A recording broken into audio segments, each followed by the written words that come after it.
Welcome back to New World Next Week. I'm James Corbett of CorbettReport.com. And I'm James Evan Pilato of MediaMonarchy.com. Rise of the mind-controlled super soldier. We got that story. Plus, Japan's got a lot of plutonium. But first, U.S. Treasury Secretary allows dark money group to keep donors secret. This comes from Rachel Blevins via the always interesting Free Thought Project. When politicians and mainstream media outlets, and it generally seems like everybody, obsess over the Trump-Putin summit, quietly, the United States Treasury announced it will no longer force dark money groups or certain tax-exempt organizations to disclose their financial donors. Traditional charity groups still must disclose donors in order to get those theft-exempt donations. The change allows labor unions, nonprofits, and issue advocacy groups to be free from being forced to adhere to confidential disclosure agreements. While some have gone as far as to praise this as actually a win for privacy, they're applauding a change that will basically allow those little Congress critters and folks to be less transparent with their constituents. Even Reuters noted the change, quote, protects the privacy of wealthy donors of dark money donations to politically active groups. These dark money groups include all the favorite purveyors of the phony left-right paradigm, such as the National Rifle Association, Planned Parenthood, the Koch brothers, and George Soros' Open Society Foundation. James, we will include that link to that Reuters article. U.S. Treasury moves to protect identities of dark money political donors, and somewhere in the comments of all this kind of says that maybe the voters get what they deserve. James? Well, I think you're right to point out the left-right aspect of this, because the one headline that I saw about this, and I don't remember where, but I saw the headline, something about now the Koch brothers can donate in secrecy or whatever, as if it doesn't apply to the Soros Foundation and other things like that as well. And of course, every outlet is going to have their left spin on it or their right spin on it, and that's all you'll see, and everyone living in their filter bubbles will see what they want to see. Whereas the more fundamental underlying issue, obviously, is the issue. At least I'll give credit to the people who talk about, get money out of politics. At least they're looking at a more fundamental underlying issue than the left-right dog and pony show. But still, I don't think it is the fundamental issue, because, of course, the fundamental underlying issue is the creation of money itself in our economy. Who creates it and how? That is where the political power lies. As that old Meyer Amschel Rothschild quote, whether it's spurious or not, it's true. Give me the power to create money and I care not who makes the laws, or whatever the quote is. That is essentially true. So it is ultimately the people who are creating the money who are deciding what is happening politically. It is not the political puppets. It doesn't matter, whether you're voting left or voting right. So that's the fundamental underlying issue here, and I think that was exposed quite starkly at the end of the Obama administration, when it was revealed that, it turns out that Obama's entire cabinet back in 2008 was picked before he was even won the election by Citigroup executive Michael Froman. And we'll put the link in for people who don't remember that particular incident. But yeah, so, those are the people who are really deciding what's going on. But here we go. Now people can get outraged about their left bugaboo or their right bugaboo and forget that the fundamental issue is that that's not who's really steering politics in the first place, is it? So, James, I think this would make a good meme. I don't know where it originates from, but you've seen it, the idea that it moves through this sort of progression of thought. So maybe somebody needs to make that meme for us as the sort of, getting money out of politics. That's kind of using your brain, but questioning where the money comes from. That's how you achieve this sort of transcendence. That's a great way to start episode 347 of New World Next Week for July 19th, 2018. Our second story, James, was brought to our attention by you. And so this is your backyard. Japan, U.S. renew Nuke Pact amid Japan plutonium stock concern. Japan has amassed enough plutonium to make 6,000 atomic bombs as part of a program to fuel its nuclear plants, but concern is growing that the stockpile is vulnerable to terrorists and or natural disasters. Japan has long been the world's only non-nuclear armed country, with a program to reprocess spent nuclear fuel from its power plants into plutonium. A decade-old deal with the United States, which allows Japan to reprocess plutonium, was renewed this week, but the pact can be terminated by either side with 6 months' notice. So, Although Japan has vowed that the materials, this is always the classic story, never be used for military purposes, it's now amassed vastly more plutonium than it could ever use, since many of its nuclear plants still offline for 7+ years after Fukushima. Experts warn the growing stockpile could be dangerous in case of a natural disaster like the Fukushima meltdown, but could also be an attractive target for terrorists. They also fear the reserve could encourage other regional powers, including ding, ding, ding, China, to press for a similar reprocessing capability, boosting the amount of weaponizable plutonium in Asia. And even some warn that North Korea could point to the stockpile as an excuse to avoid denuclearizing. James, I have included a couple of links to get more onto this sort of nuclear deal renewed coming from the NHK, and I have a couple of other links in here. But there's several different vectors of this story. There's the nuclear stockpile. There's the are they going to dump it in the ocean? There's several different parts to this story. If you could help kind of suss it out for us. I think the most important part is the open secret that's been known but is not often openly discussed, which is that Japan is a nuclear power in all but name. In the same way that Japan has a military, it's just, it's a self-defense force, but it's I think the 7th or 8th largest, maybe 6th largest funded military on the planet, but it's a self-defense force, guys, don't worry. Well, in the same way, we're not a nuclear power, we don't have nuclear weapons, we just have a stockpile of weapons-grade plutonium that can be converted into several thousand nuclear bombs when and if we need to do so, and we have the nuclear technology to do so. Where did they get all that technology? Oh, that's right. So for people who don't know the backstory on that, I interviewed Joe Trento back in 2012 about a article he wrote at that time for the National Security News Service.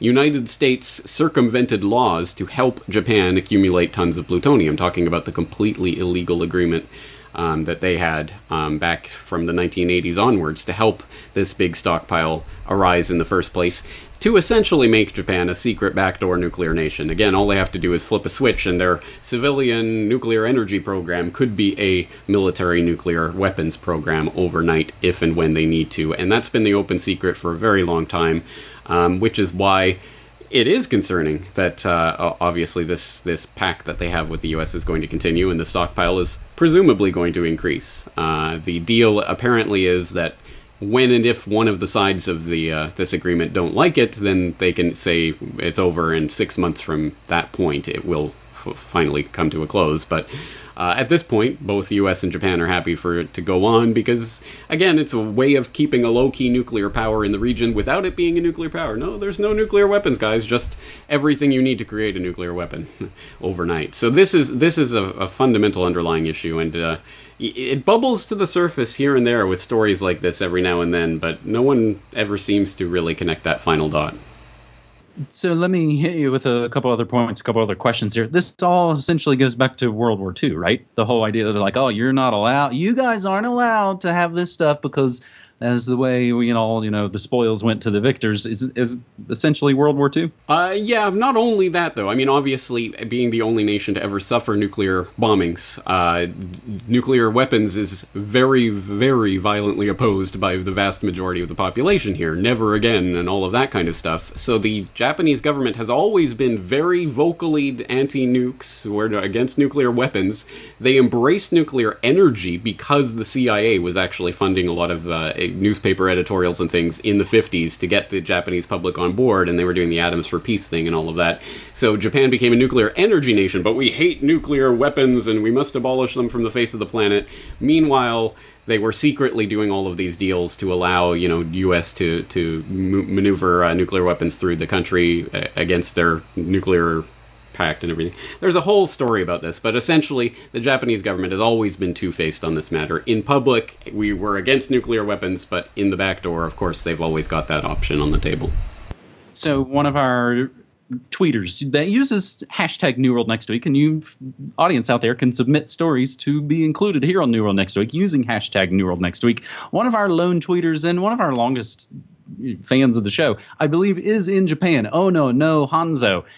Posts a thing. It says almost like Japan wants to create Godzilla. This story about dumping some of the radioactive waste into the sea. When I looked into it a little bit, it seems like the stories go back at least a year, and I can find really no concrete kind of info on that happening right now. It just seems like it's sort of gotten back into the zeitgeist and people are talking about it. Do you know anything about that at the moment? Well, I mean, essentially, this is relating back to TEPCO and Fukushima and the nuclear waste they have. Yeah, they've been doing this for a very long time now, for years. So they have too much radioactive material. You got to release it into the sea. But don't worry, guys, it's all right. The ocean will dilute it.